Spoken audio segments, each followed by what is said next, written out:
Ibuzimu cy'ubundi cyo ni gito cyakumva nakomera gitanga n'umuzimu w'umugore cyangwa umuzimu w'umugabo. Bibi byose ni kure. Ibuzimu cy'ubundi cyo ni gito cyakumva nakomera gitanga n'umuzimu w'umugore cyangwa umuzimu w'umugabo. Ibyaguteye byose ni kure.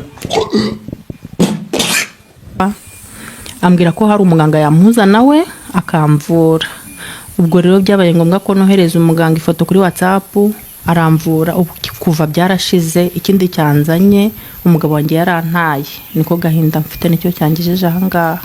Bivuze ngo ni ubwa mbere huye n'uyu muganga? Ni ubwa mbere duhuye, twakoranaga kuri telefone. Akorana kuri telefone? Niyo mpamvu uri hano? Niyo mpamvu ndi hano. Mugabo we byagenze bite? Umugabo wanjye nyine twarabanye tubanye neza, bigeze aho haza kuzamo akantu k'ikosa birangira ntaye. Agutanya abana bangahe? 6. Abana 6. Mukuru afite imyaka ingahe? Mukuru afite imyaka 15. Muga uyu uramufashe? Kuko kuva kera twakuze naba tubanjirije mu bisekuru n'ibisekuruza ubuvuzi gakondo buriho ndabibona. Muvuzi gakondo ikarita yayihawe nande? Na Aga Rwanda Network. Nishinzwe biki? Ishinzwe umuvuzi gakondo wemewe n'igihugu. Bivuze ngo ni kuranga byukora kutari umutekamutwe. Nge sindi umutekamutwe. Leta irabizi, Leta iranzi cyane kabone ko n'abagwayi babazana mu ngobyi ngabavura ndetse n'imodoka ziparika hayiwange. Arababa hano?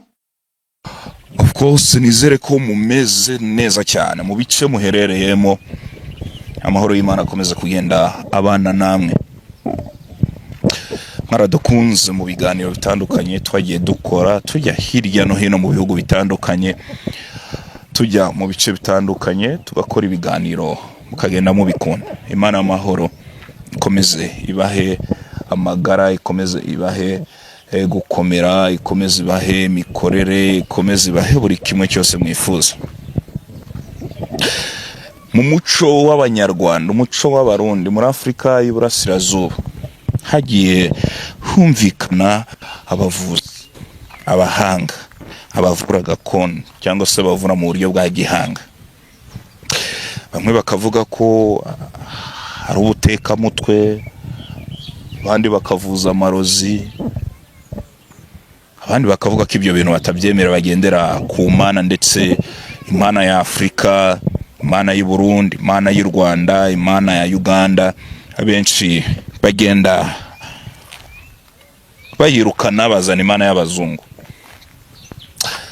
Hagenda havuga ibijyanye n'amarozi y'uburyo butandukanye. Ibihugu bitandukanye birimo n'u Rwanda bigenda bifunga abitirira ubuvuzi bwa gakondo nyuma yuko bacucutwa rubanda, abandi batabwa muri yombi bitewe n'ubutekamutwe. Umunsi wa none turi mu misozi miremire mu rugendo rukomeye twakoze kugira ngo tuze gusura umugabo wamenyekanye cyane mu bihugu bigera kuri 3: Rwanda, Uganda ndetse n'u Burundi.